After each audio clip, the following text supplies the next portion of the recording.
All right, let's get right into it. Today, we're unpacking what is basically a modern-day fable. It's a story about a chef, a restaurant that's going under, and one single recipe that could lead to either incredible success or just total disaster. It's really a classic tale of opportunity versus greed. So let's meet our first character, the amazing chef Ram Prakash. After an incredible 30-year career at a five-star hotel, you'd think he'd be hanging up his apron, but no way. Instead, he's hitting the road with his most trusted ladle on a brand new mission to share everything he knows with the people who need it most. So, what's the setup here? Well, it's really a story of two completely different worlds on a collision course. One is a world of pure skill and generosity, and the other? It's all about desperation and, frankly, pretty terrible food. And here they are, our two main players. And wow, you couldn't find two people who are more different. On one hand, you've got Chef Ram Prakash, who is just driven by this pure passion to pass on his craft. And on the other hand, there's Jagu. He runs this failing roadside diner, and he's always complaining that he has no customers. But his food is so bad, one person literally said his chicken was like eating a piece of a tire. A tire. I mean, come on.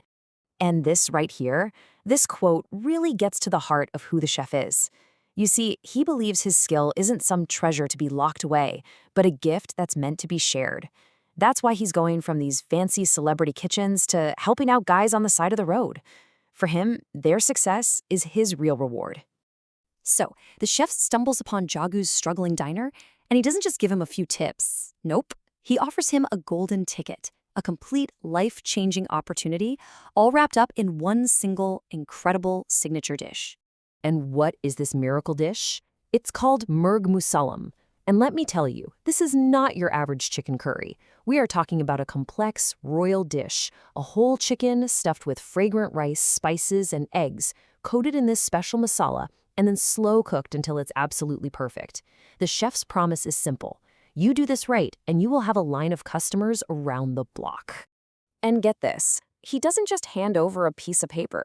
He shows him, step by step, how to do the whole thing.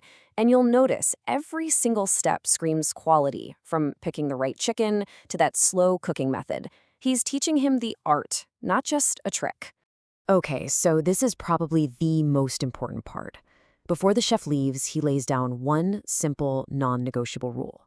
The magic of this dish isn't just in the technique, it's in the ingredients. Quality in, quality out. Simple as that. And this single warning, well, it's pretty much the moral compass for this entire story. And here's where it all starts to go wrong. Because the second the chef is out the door, you can just see the greedy gears turning in Jagu's head. He takes this incredible gift he was just handed and immediately starts looking for ways to corrupt it. So is Jagu thinking about where to find the best chickens or the purest spices? Of course not. His very first thought is, how can I do this cheap? He looks at the cost of good ingredients not as an investment in his future, but as money coming straight out of his own pocket. And this thinking leads him down a very, very bad path. So what does he do? He calls up a local petty thief named Munna. And just look at this deal he cooks up. He's going to buy stolen chickens for 50 rupees a pop. That's literally a tenth of what they should cost. And for payment, a tiny bit of cash and one free biryani a day. He even has the nerve to tell Munna it will give him double the power to steal. Unbelievable. And the crazy part is, it works. The dish is a smash hit. People are flocking to his diner. But when they ask him, what's your secret? Does he credit the chef's amazing recipe? Nope. He makes up this whole story about special chickens imported from the deserts of Rajasthan. His entire business is now built on a foundation of theft and a giant lie. But, we all know how this goes, right? An empire that's built on lies is just a house of cards. And for Jagu, the collapse is going to be fast. And it's going to be brutal. Just to put it in perspective, in 1 week, his business is absolutely booming. Munna, the thief, has already stolen and delivered 100 chickens. Jagu is swimming in cash, and that ridiculous lie about Rajasthan chickens, it's become a local legend. So it's payday. Mona shows up to collect the 5,000 rupees he's owed for all the crimes he committed on Jagu's behalf. And this is where Jagu's greed just goes into overdrive. He starts complaining, half the chickens were sick, he deducts the cost of the free biryanis, and then he hands one of this insulting pittance. Just 200 rupees. And that was a big mistake. A huge mistake. Munna is furious. He's thinking, I took all the risk, you got all the reward, and now you're going to cheat me? That's it. He decides right then and there that he is going to be the one to bring Jagu's entire operation crashing down. So Munna walks right into the police station and confesses everything.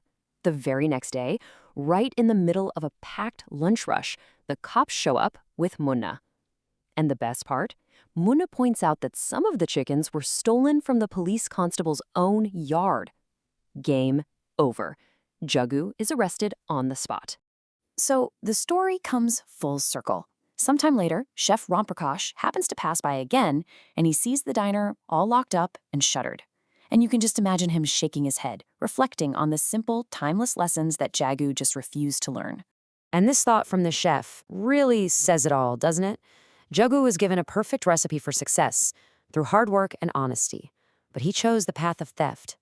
And in the end, the result was anything but sweet. So what can we pull from Jagu's spectacular flameout?